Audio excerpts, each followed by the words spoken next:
So this is part 2 of my things that I would recommend bringing with you for a book event, regardless of whether it's a maker's market or if it's exclusively an author's event. These are things that I bring with me in the different Comic Cons and author events and book signings that I think are really, really important. So this one is maybe a little bit on the nose, a little bit of obvious, but I always bring the very fine tipped Sharpie pens so I can sign books. That's the kind that I like to use. They don't bleed through. They're very fine. They're very nice. They're good quality. I've tried other brands, and that's the one that I've landed on being probably just the best bang for your buck. So I always bring the Sharpie really fine tip pens.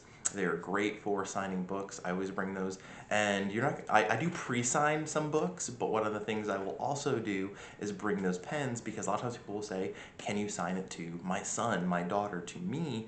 And you're gonna wanna be able to write something there in the moment for certain people that want it signed to them. So make sure you have some of those. I mentioned this before, but I'm gonna restate it as its own thing. I bring stickers because my superhero series is, well, superheroes. I have superhero stickers. So I recommend bringing some kind of stickers as a way of getting people to come to your table. If you can tell people like, hey, do you like bookish stickers? Or hey, do you like superhero stickers? For free, they might come over to your table and talk to you, and you might be able to give them a sales pitch, and boom, you can get a sale.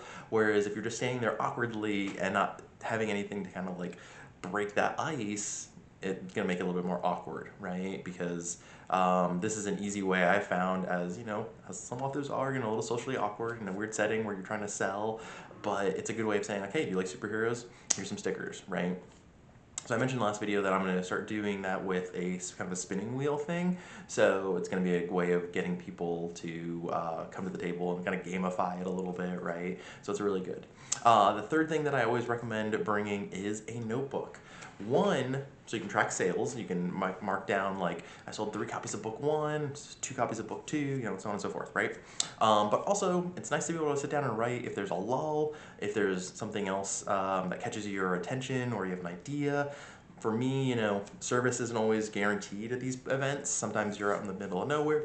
Sometimes you're in a factory type building and there's no service, whatever the situation might be. So using your phone isn't always gonna be great, but having a notebook so you can write down ideas, track sales, take other notes of things. Maybe you get some other authors' cards or notebooks, or like bookmarks or things to kind of connect with them, and you might want a place to kind of store those. So a notebook is a great way because it can do all those things. So like I said, I'll leave links in the description down below so you can check those things out on Amazon with my affiliate link. So those are things that I really recommend bringing with you. I also always bring a power bank to store your phone.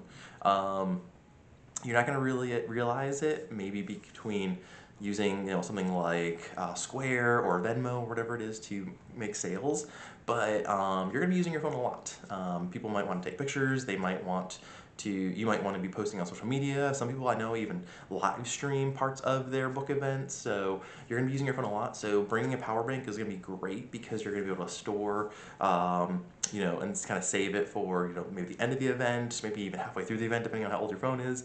And that'll help you to be able to recharge when you are able to and you need to do that. So I always recommend bringing a power bank because it's going to be really helpful for those events. Especially, like I said, if you're in a place that has a very bad service and you notice your phone is dying really fast because it's trying to find service. So really, really recommend bringing some sort of way to charge your phone. You're not always going to be near an outlet, so bringing a power bank that you can plug in halfway through or at the end of the event is going to be really good. Now, there's lots of other things that you might want to be thinking about as far as just the personal things, if you can get a tent for cheap, that's going to be really good because some of these events are outdoors and things like that, so having a tent is going to be nice to get some shade. So I would recommend that as well. Some of the events, tents are provided, sometimes it's indoors, but a lot of these events that I've seen have those types of things, and we'll say bring your own tent, right? And then so the last one that I'm going to recommend is get some sort of stand or poster or something you can hang up near the front of your table. that'll catch people's eye. I have one, I got it made just from FedEx. I made it on either Canva or Adobe. It has my books, it says what my books are about, it has my name nice and big and a picture of me. I made it for free. I made the actual picture for free, but I paid for it through FedEx. But I really recommend getting something like that you can have that'll catch people's attention, have your covers on it, stuff like that. That's going to be really, really good to draw people's attention to your table and hopefully get you some more book sales. So hopefully you guys enjoyed the list, and like I said, links are down below if there's something that you're like, oh, I want to get one of those. Check those out below in my description. See ya.